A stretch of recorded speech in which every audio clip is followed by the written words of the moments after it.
We're going to try to cover a whole book of the Bible, but don't panic because it's actually one big story, and I'm going to do my best to pull out what I can and talk about what I can.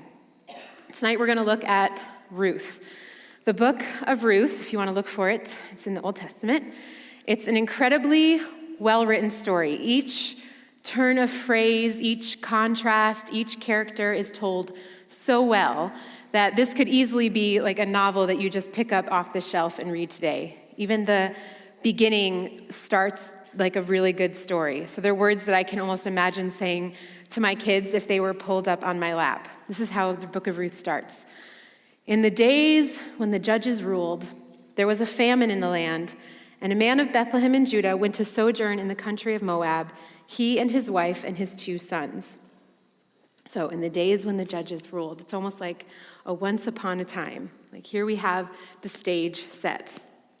When the judges ruled, the judges were appointed by Israel to rule. They weren't kings, but they administered justice and the law for the people who submitted to them. So they were placed in their positions because the nation of Israel was continuously in cycles of rebellion. The people were meant to self-govern and follow the books of the law, and then they would go to a judge when they couldn't figure something out. So they had no king.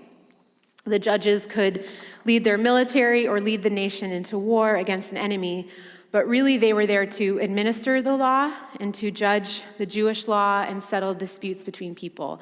And they had to know the Torah, the law of Moses, in order to do this really well.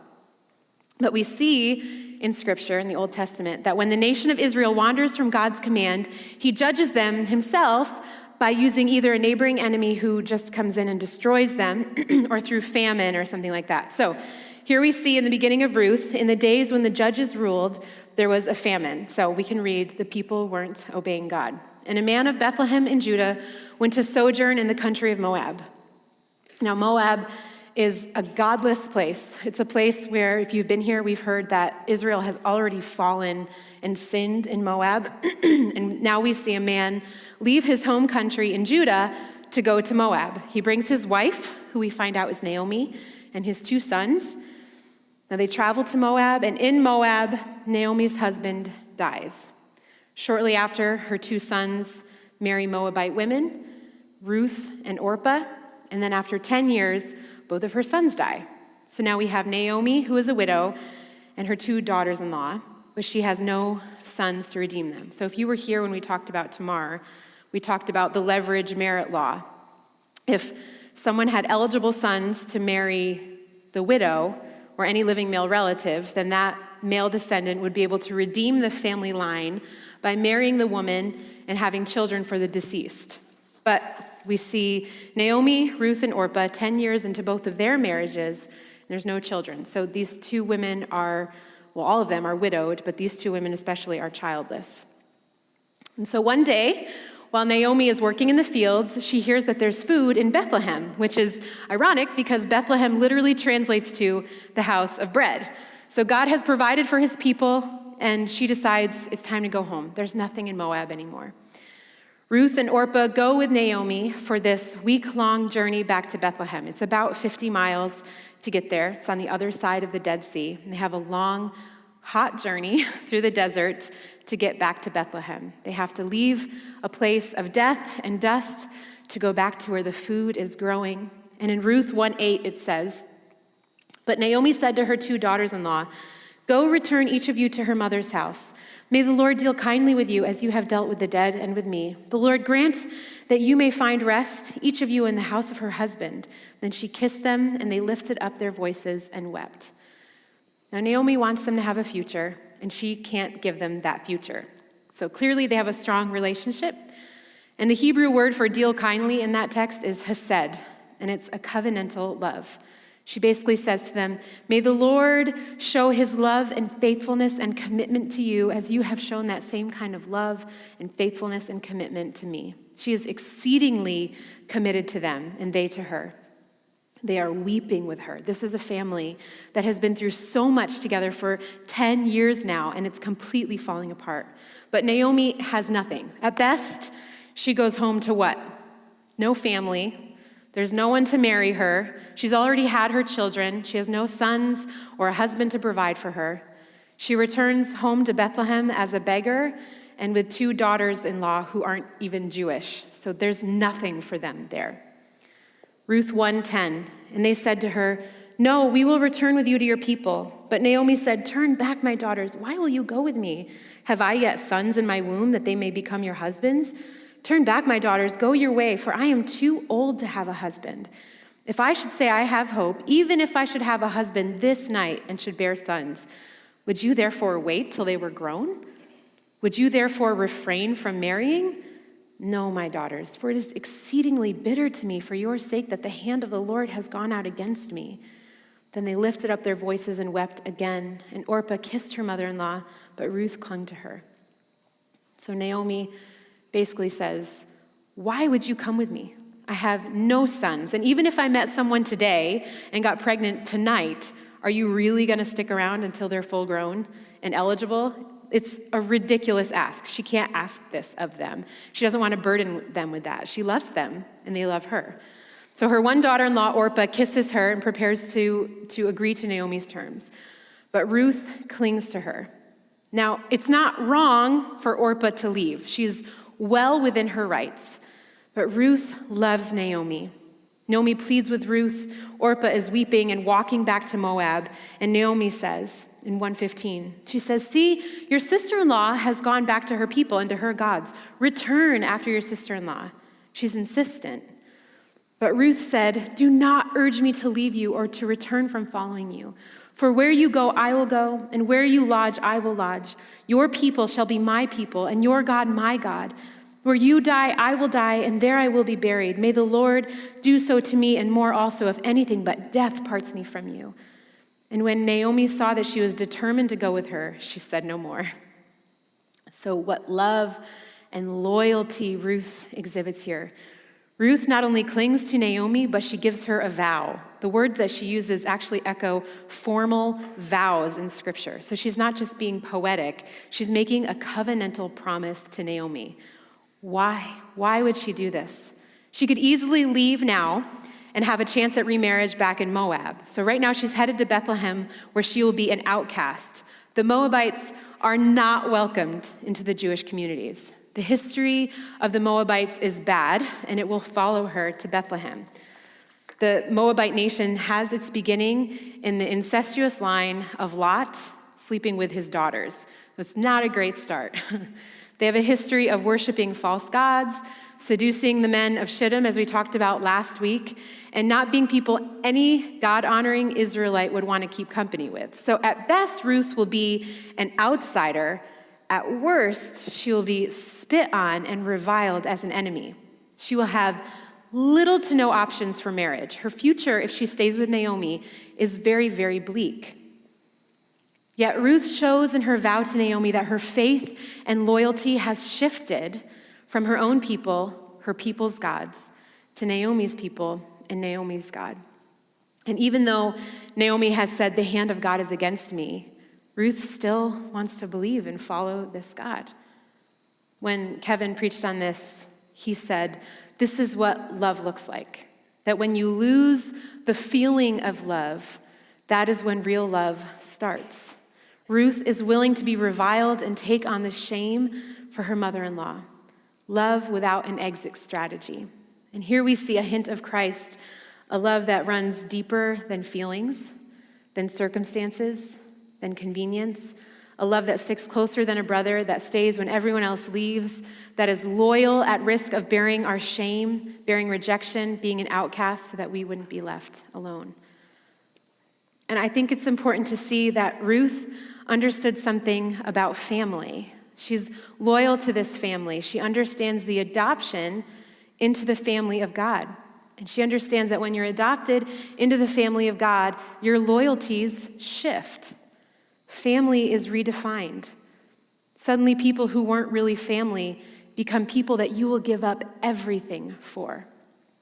And really, this is my hope for the women of our church, really the whole community of our church, but especially I feel like this for the women, that our hearts would have such a deep, genuine love for one another, that we would weep together, be committed to one another through suffering, and bear one another's burdens, The church should be marked by this bizarre, loyal love to one another, and not because it always makes sense or is convenient, but because we are bound by something that isn't flesh and blood.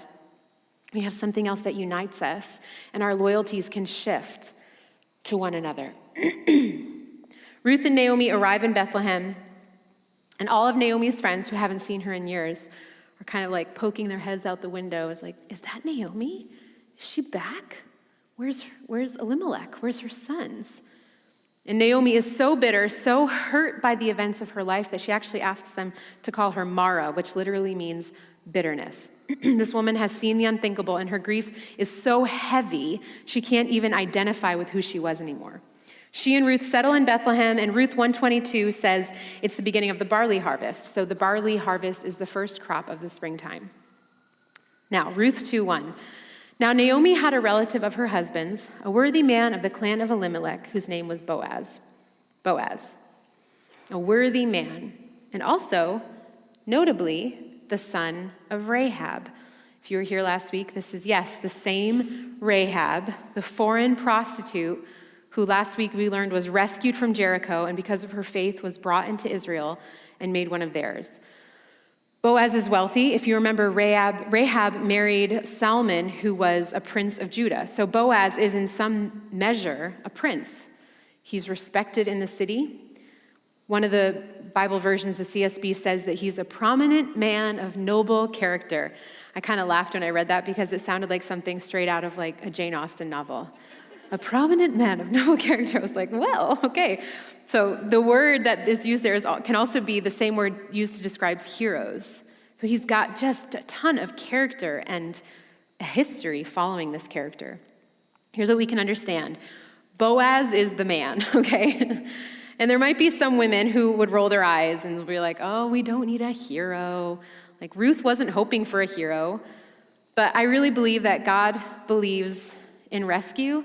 God is a God of redemption. And even if we roll our eyes, he is the creator of romance, and he is a good storyteller. So he tells a good story and uses characters that might, even now we're like, okay, this is kind of, I see where this is going. God loves romance. He loves beauty. And I'm not talking about like the romance novels that you find in a CVS store. I'm talking about true, faithful love. God is the originator of that. And like I said last week, where biblical manhood is healthy, women will flourish. So we're going to see a picture of that in the story of Ruth tonight. Ruth 2:2. And Ruth the Moabite said to Naomi, let me go to the field and glean among the ears of grain after him in whose sight I shall find favor. And she said, go, my daughter. So she set out and went and gleaned in the field after the reapers. And she happened to come to the part of the field belonging to Boaz, who was of the clan of Elimelech. Ruth wants to provide for Naomi. She's going to go get some food for them. And there's a law that allows for foreigners to gather whatever falls behind those who are reaping the harvest. So Ruth knows, I can help out in this way. I'm young. I'm able to do this work, and I'm going to help provide for Naomi. Verse 3 says, she happened to come to the part of the field belonging to Boaz. Now, side note, it's interesting to note that in the book of Ruth, God really isn't a prominent character. He doesn't show up in miraculous ways. He's not speaking from heaven. What's happening in this story is we're watching the lives of some ordinary people in Israel making decisions that seem right to them with what they have in front of them. And yet we know that God is in this. And really, this is so much like our lives. We try to be faithful. We try to do what we can to make the right decisions, to do the next right thing in front of us.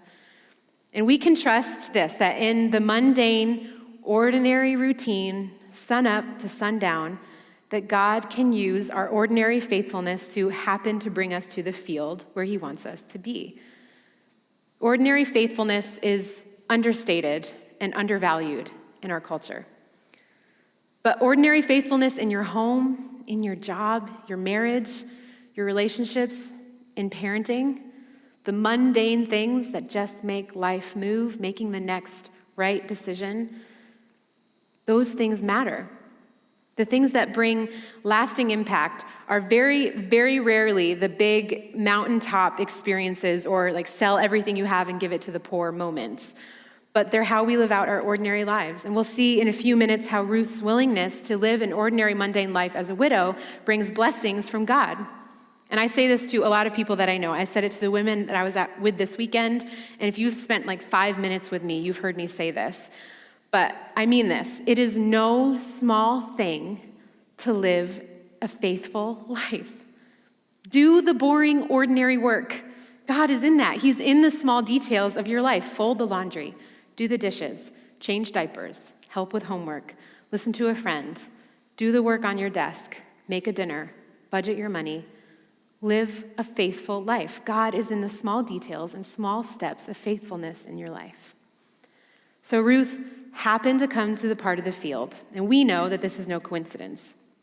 Proverbs 16:9 says, "A person's heart plans his way, but the Lord determines his steps." Ruth 2:4. "And behold, Boaz came from Bethlehem, and he said to the reapers, 'The Lord be with you.' And they answered, 'The Lord bless you.' Then Boaz said to his young man who was in charge of the reapers, 'Whose young woman is this?' And the servant who was in charge of the reapers answered, 'She is a young Moabite woman who came back with Naomi from the country of Moab.' She said, 'Please let me glean and gather among the sheaves after the reapers.' So she came and has continued from early morning until now, except for a short rest." So Boaz shows up. He's kind. He greets his workers. He blesses them. If you want to see what kind of character a man has, watch how he treats those who cannot repay him. Boaz notices a young woman gathering behind the reapers. She's picking up the leftovers, and his employee tells him how she gets there. She's a hard worker. And he responds in verse 8. Boaz says to Ruth, "Now listen, my daughter, do not go glean in another field or leave this one, but keep close to my young women. Let your eyes be on the field that they are reaping and go after them. Have I not charged the young men not to touch you? And when you are thirsty, go to the vessels and drink what the young men have drawn." Then she fell on her face, bowing to the ground, and said to him, "Why have I found favor in your eyes that you should take notice of me, since I am a foreigner?" So perhaps in this moment, Boaz has stories from his mother flashing through his mind. His foreigner mother who raised him to be a man of noble character. And here's this foreign woman asking, "Why would you notice me?" But Boaz answers her, "All that you have done for your mother-in-law since the death of your husband has been fully told to me, and how you left your father and mother and your native land and came to a people that you did not know before. The Lord repay you for what you have done, and a full reward be given to you by the Lord, the God of Israel, under whose wings you have come to take refuge." And she said, "I have found favor in your eyes, my Lord, for you have comforted me and spoken kindly to your servant, though I am not one of your servants." Boaz says, "I've heard what you've done. I've heard how you sacrificed for a woman who you didn't have to be loyal to." He knows what it cost his own mother to do this, to give up her family, give up her life, give up her gods. So he knows what it cost Ruth to do the same thing. He also tells her to stay here with his young women workers, and he tells the young men to leave her alone, and he tells her to drink the water that the young men draw. He provides provision, friendship, and protection. He notices her, he sees her. In a field of people, he sees her. He doesn't have to do any of these things, but because he's really genuinely a man of good character, he's not going to let her be uncared for. And he says to her, "The Lord repay you for what you have done, and a full reward be given you by the Lord, under whose wings you have come to take refuge." So bookmark that in your brain, because we're going to come back to that. Ruth 2:14. "And at mealtime, Boaz said to her, 'Come here and eat some bread and dip your morsel in the wine.' So she sat beside the reapers, and he passed to her roasted grain. She ate until she was satisfied, and she had some left over. When she rose to glean, Boaz instructed his young men, saying, 'Let her glean even among the sheaves, and do not reproach her. And also pull some from the bundles for her, and leave it for her to glean, and do not rebuke her.' So she gleaned in the field until evening. Then she beat out what she had gleaned, and it was about an ephah of barley. And she took it up and went into the city. Her mother-in-law saw what she had gleaned. She also brought out and gave her what food she had left over after being satisfied." So Boaz is continuing in his kindness toward her. He invites her, this foreign outcast, to share a meal with him. So at the end of the day, he's still thinking of her, that foreign woman. And sharing a meal is a massive gesture of hospitality and kindness in this culture, where we might be like, "Yeah, hey, want to come to lunch with me after church?" Like, it's kind of a no big deal to invite someone over. In this culture, it's huge. It's huge for Ruth. She started the day as a nobody, just trying to scavenge and work for some food, and she's ending the day in the master's house sharing a meal with him. And not only does she get to eat, but she eats until she has leftovers. She tucks enough away to bring some home to Naomi, and she's oblivious to the conversation that Boaz is having with his men. Boaz tells them, let her glean, don't correct or bother her, but also intentionally leave some of the good harvest behind for her. Don't rebuke her if she takes it. Ruth has no idea that she has just been provided for in a way that is unthinkable, undeserved grace. She was just hoping for some scraps off of the table, and instead she's been invited to the feast. And in all of this, note how Ruth responds. She doesn't take like an insecure back seat. She agrees. She accepts his gifts. She accepts his invitation. She eats and enjoys the meal. She responds to everything Boaz does. So to my single sisters in here who aren't married, there are some things that I don't want you to miss from Ruth's character. Ruth was content to serve where she was, and she wasn't in Boaz's fields to find a husband. She was there to do the work that she had to do, and she was content to do that. She was doing the necessary work that she was called to do. But Ruth also responded well to Boaz's initiations. So I've sat down with quite a few single women in this church and elsewhere, and I hear the question a lot is, what do I do about the fact that there seems to be a shortage of good Christian men? So moms, if you have some good Christian men, if you want to send me their numbers, I'm creating a database. No, I'm just kidding. But usually, because they're like, where are the guys? Where are some good, solid men of noble character? And so I can't answer that, but here's what I can answer. What does the season of life look like for you right now? And I've heard the range from, I'm waiting, I'm on Tinder or Bumble or whatever, or I'm doing all these different things. But I think we see the practice, what we see in Ruth is a picture of what single, faithful women can do. She isn't just sitting at home waiting. She isn't just twiddling her thumbs in her house waiting for Prince Charming to come knocking on her door. She gets to work. She knows the customs. She's ready to provide and a means for living. She isn't defined by her status of being married or unmarried. She instead pursues the life that is laid out before her, and she steps forward into the field in front of her and works hard and doesn't even realize that someone is watching her. But then she also responds to Boaz. She doesn't shut him down. She doesn't shun him or roll her eyes or mumble, gosh, why do men always think that women need a helping hand or hold the door for me? And she responds to biblical masculinity with biblical femininity. You see, she's not emptied of her strength or her sweat, her appetite, her hard work, her goals to get done what she needs to do for her family and her home. She isn't weak in any respect, but she still responds to Boaz with kindness, grace, gratitude, and she receives his invitation. So I think the dating courtship dynamics cannot rely solely on the men's initiative. I think a man needs a woman who will respond and interact in a way that encourages his attention if she wants it. A healthy biblical man will want a woman who responds to his invitations and is transparent and isn't trying to play coy, but is about the work that must be done in her life. So it's not fair of a woman to say, I just want him to pursue me and win my heart. But then when he tries to, she's like, I'm just going to keep the secrets of how he can do that under lock and key, and I've got to be a mystery for him. Like, no. Respond to the initiations of a man if that's what you want to do. And the answer isn't wait for your Boaz. Okay, that's not the theme of this story. Because ultimately we're going to see that the Boaz in this story is Christ. If you want to look for a Boaz in your life, look for Christ. Don't look for a man of this world. The answer is to do the good, faithful work of what you're called to do and required to do, and be ready to respond if the moment arises. Now, desiring marriage is a good thing. That is a good thing. And you shouldn't be ashamed for saying, I just want to get married. That's a good thing. But marriage is not ultimate. Be faithful with the life you are called to live. Flourish there, serve well, respond well, and so on. Okay, I'm done. Let's keep reading. Ruth 2:19, and her mother-in-law said to her, where did you glean today, and where have you worked? Blessed be the man who took notice of you. So she told her mother-in-law with whom she had worked and said, "The man's name with whom I work today is Boaz." And Naomi said to her daughter-in-law, "May he be blessed by the Lord, whose kindness has not forsaken the living or the dead." Naomi also said to her, "The man is a close relative of ours, one of our redeemers."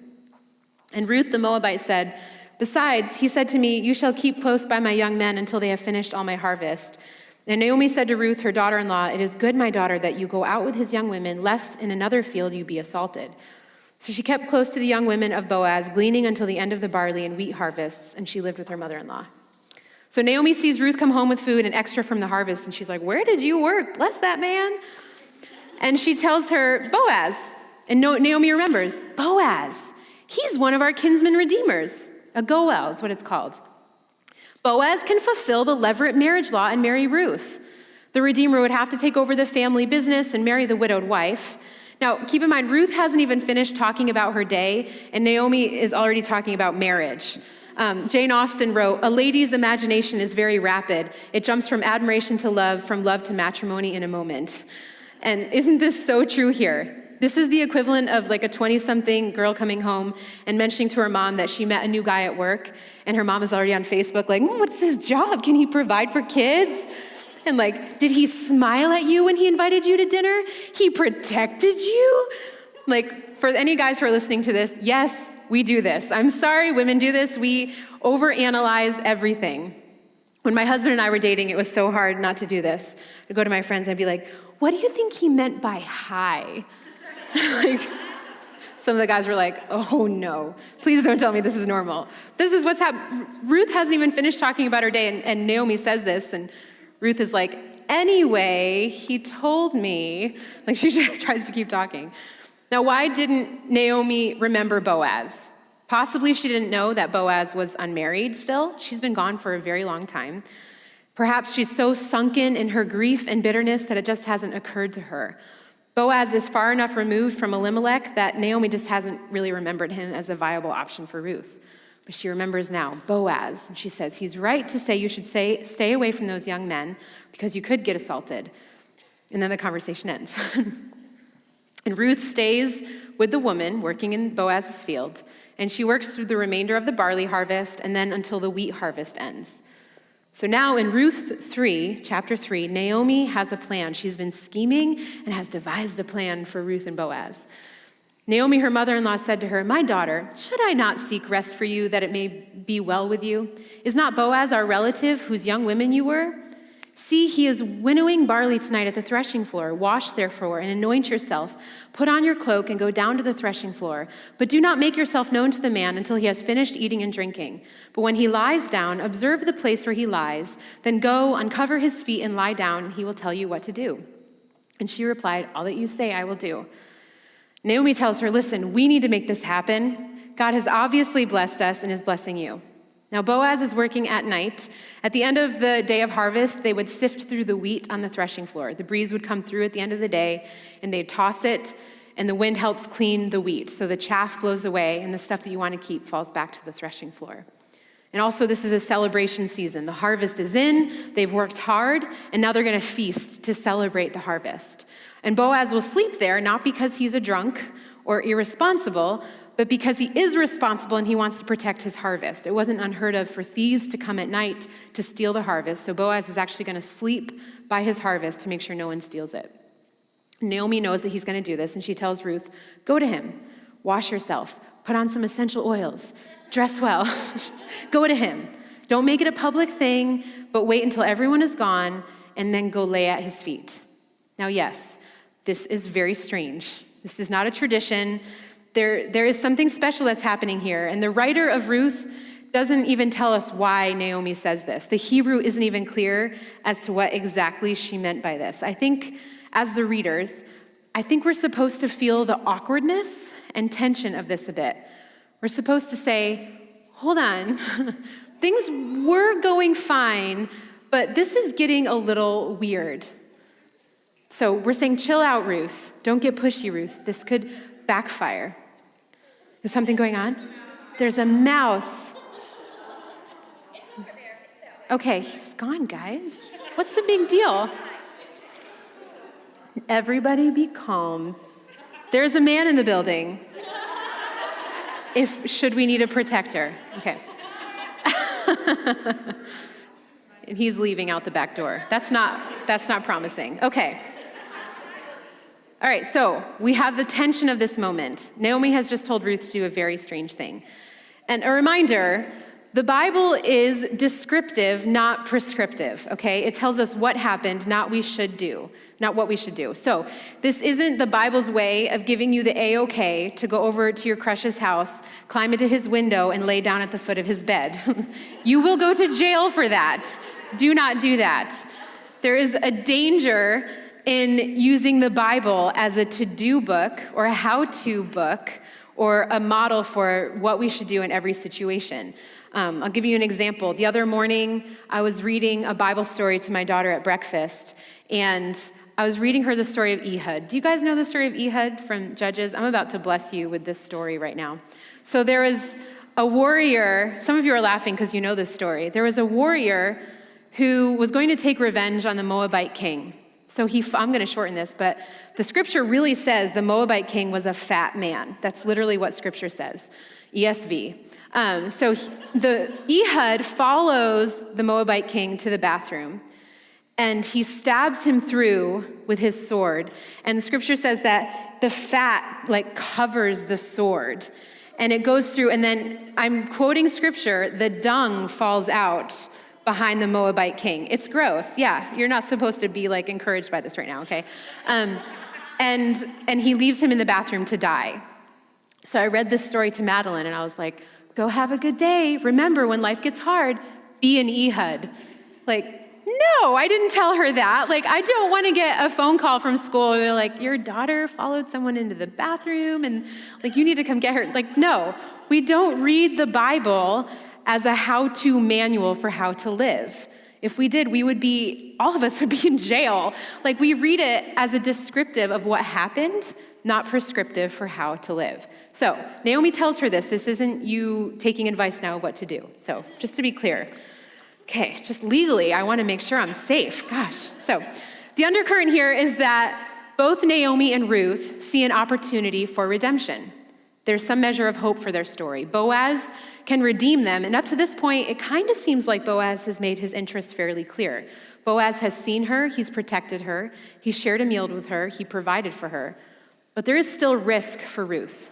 Maybe he's just a very nice man. What if she has misread him? What if she risks public humiliation? So she's going to see him privately. She's going to give him a chance to back out if she's misunderstood anything. There's tension here. She's responding to his offers of care by this gesture.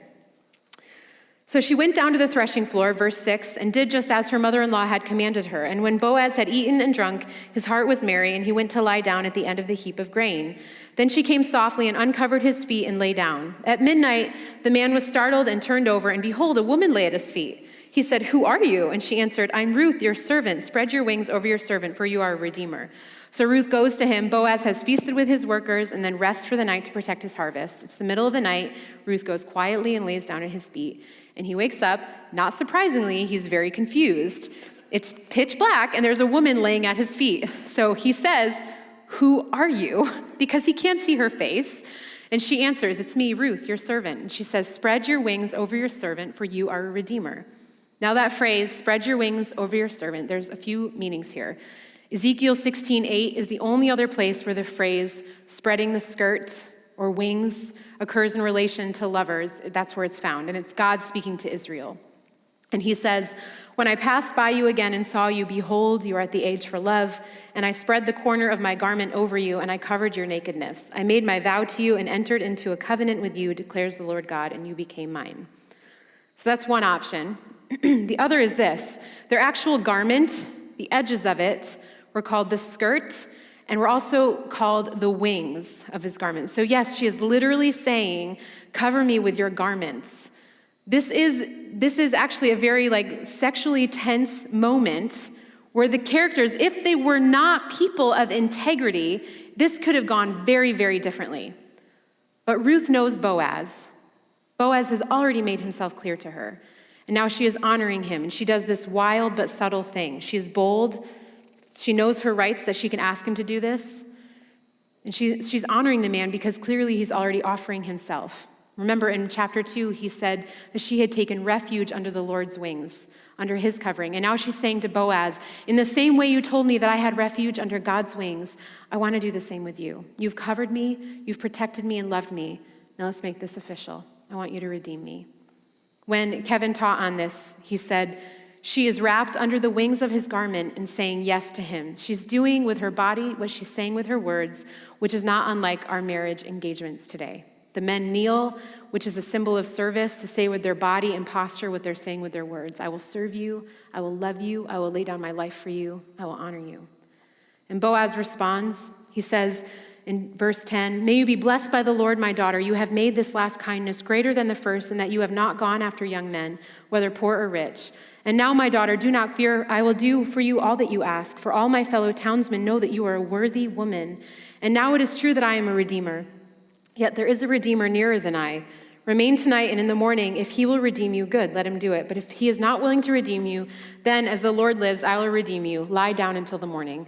So she lay at his feet until the morning, but arose before one could recognize another. And he said, let it not be known that the woman came to the threshing floor. He said, bring the garment you are wearing and hold it out. So she held it, and he measured out 6 measures of barley and put it on her, and then she went into the city. He marvels at her character. She could have gone after younger men. Boaz is significantly older than Ruth. She didn't have to honor the levirate marriage law. Naomi had basically told her she could be free. Boaz is saying, you've made this kindness to me greater than the first. You stayed with Naomi, but now you'd be willing to marry me?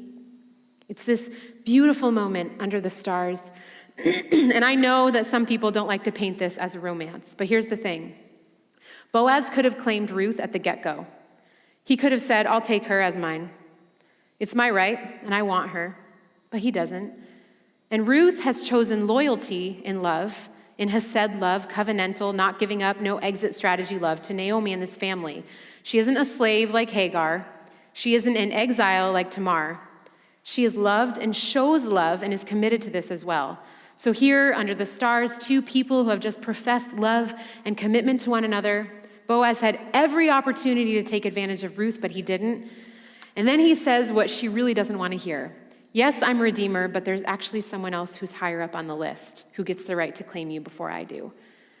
I don't know how many of you have seen Fiddler on the Roof, but one of the daughters, Seidel, is in love with a man, but her father has made arrangements with her to marry another man, a butcher named Laser Wolf. And Laser Wolf is a widower. He's easily in his 60s or older. In the movie, he's a heavy-set butcher. And the news of this arrangement devastates her. She loves Motto. But Laser Wolf has her father's permission to marry her. And had she submitted to it, Laser Wolf had the right to marry her. So when I think of this scene, I think of a young Ruth in her 20s standing with Boaz, who, yes, is older than her, but she loves him, she trusts him.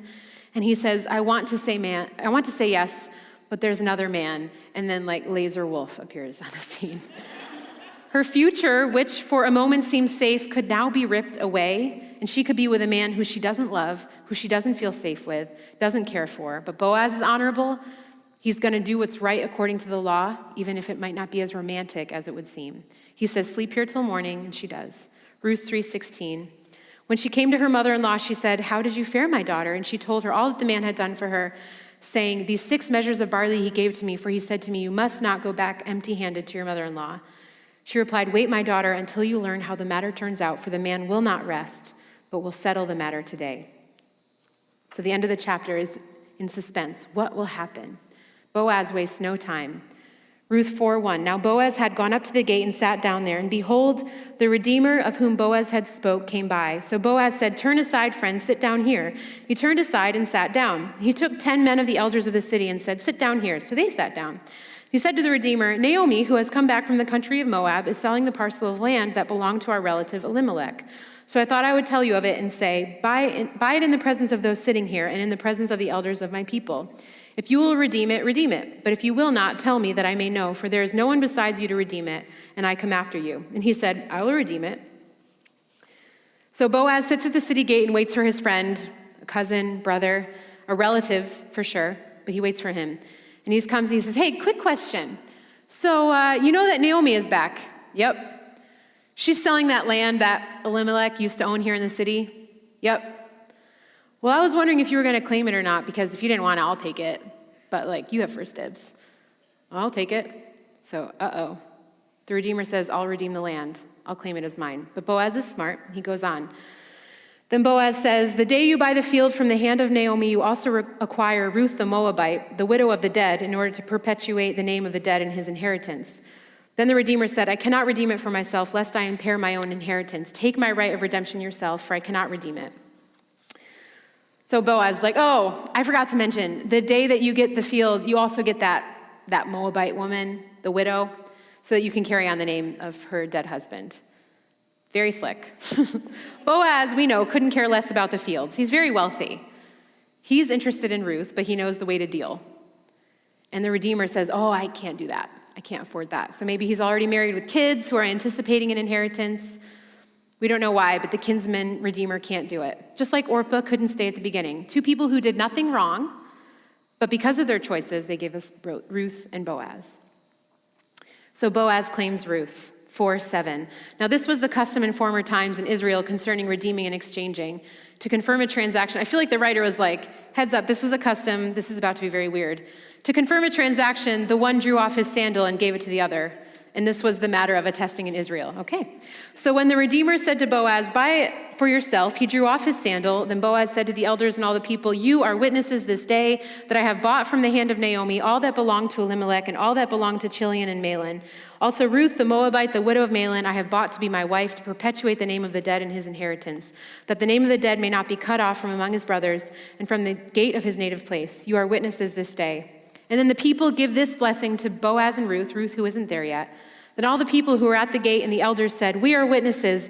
May the Lord make the woman who is coming into your house like Rachel and Leah, who together built up the house of Israel. May you act worthily in Ephrathah and be renowned in Bethlehem. And may your house be like the house of Perez, whom Tamar bore to Judah, because of the offspring that the Lord will give you by this young woman. Interesting that they chose to mention Tamar, right? Of all the stories. May your house be like the house of Perez, whom Tamar bore to Judah by pretending to be a prostitute and almost died because of public shame. Like, what? If this was in our marriage vows today, it would raise an eyebrow. May your house be like the house of a serial philanderer and his daughter-in-law who played the role of a prostitute to secure her justice. Like, no thanks. I'm good. But this is where we see a picture of the justice and the injustice of Tamar. Tamar honored the levirate marriage law. Tamar secured offspring for the family of Judah. Tamar didn't find an exit strategy, and neither did Ruth, and neither will Boaz. So Boaz took Ruth, and she became his wife. Ruth 4:13, and he went into her, and the Lord gave her conception, and she bore a son.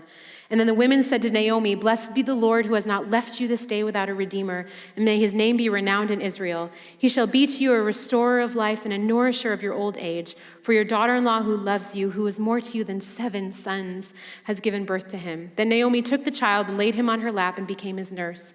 And the women of the neighborhood gave him a name, saying, a son has been born to Naomi. They named him Obed. He was the father of Jesse, the father of David. We see an incredible gift of provision here. Faithfulness and ordinary lives that honor one another, honor God, and honor the law, which in turn produce a lineage that is exceptional.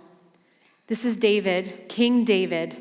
Ruth becomes the great-grandmother of King David. This Moabite foreign woman who had nothing to her name, who had no money, no husband, no family, becomes the great-grandmother to David.